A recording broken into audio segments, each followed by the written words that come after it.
4名外籍雇佣兵被伏击，牵出俄军新打法，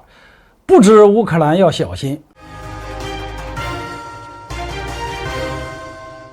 各位网友大家好，我是肖云华，欢迎收看云华观点。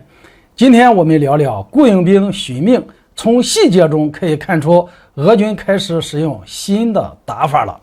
近日，据俄罗斯电视台网站消息称，4名外籍雇佣兵在冲突中遭伏击，其中包括2名美国人、1名瑞典人、1名加拿大人。从细节中可以看出，俄军使用了新的打法，学会用乌克兰的方式回敬对方。俄乌冲突初期，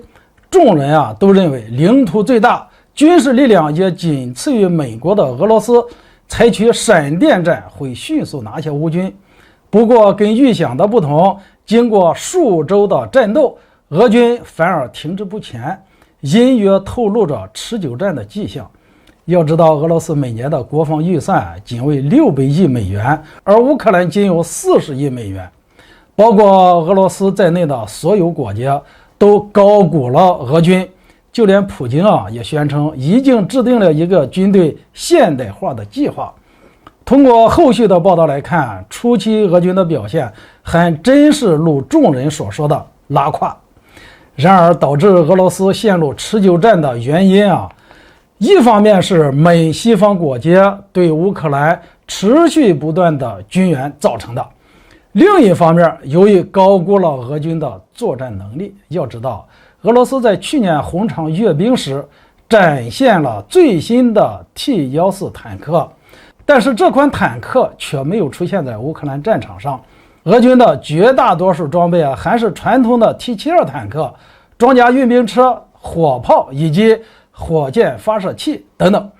由此可见，俄罗斯根本就没有对乌克兰上心，直到10几位俄罗斯将领遭到乌克兰军队伏击身亡，才反应过来俄罗斯当前打法存在漏洞。要知道，在北约的搅和下，乌克兰军队掌握着信息战的优势。自打俄乌冲突爆发以来，北约多次提供侦察卫星、战略侦察机、大型无人机、电子战飞机、电子信号监测以及星链卫星的参与。俄罗斯军队死伤惨重，不过反应过来的俄军迅速调整了作战方案。毕竟战场上的比拼不同于经济战、贸易战，多一份漏洞，士兵就少一份的安全。对此，有分析认为必要时刻或许可以像乌军一样，在战略重要地带进行伏击，趁乌军放松警惕，便可以以最少的伤亡人数换取最大的胜利。于是可以看到，俄军近来开始换了一种新的打法。据悉被俄军毙命的4名外籍雇佣兵隶属于乌克兰防御部队的一个特别行动小组，原本驻扎在谢维尔斯克镇，在完成任务返回的途中遭到了俄罗斯坦克的伏击。虽然没有公布具体的作战细节，毫无疑问，此次俄军的伏击重挫了乌军原本就不堪一击的意志，也再一次提醒了西方各国，想要去乌克兰趟这个浑水，就要做好死亡的准备。不出意料，这类消息会在后续报道中越来越多。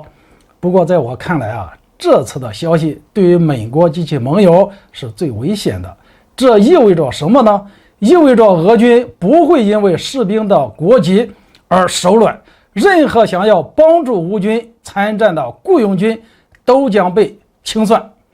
今天这个话题我们就聊到这里，欢迎大家留言交流，下次见。